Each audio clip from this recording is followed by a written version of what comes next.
This is Annie from the QuickBooks team. If you've already paid your employees this year, you'll need to enter that pay info. Let's go over how to enter this year's pay information for your employees. To start, select Employees, then Payroll Setup. Select Pay History. Since you've paid your employees this year, select Yes, I paid employees.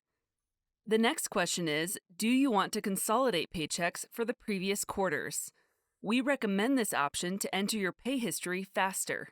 To do this, you'll need payroll reports with each employee's paychecks totaled for each quarter. If you don't have paychecks totals by quarter, or you want to enter each paycheck individually, select No, then Continue. We'll show you how to enter paycheck totals for each quarter. Make sure you've added all of your employees. You'll need to enter pay info for everyone paid this year, including employees who no longer work for you. If you need to add more employees, select Employees. When you're ready to enter your employees' paychecks, select the employee, then edit payroll history.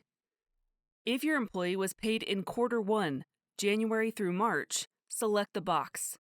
Otherwise, select Next to skip to the first quarter the employee was paid.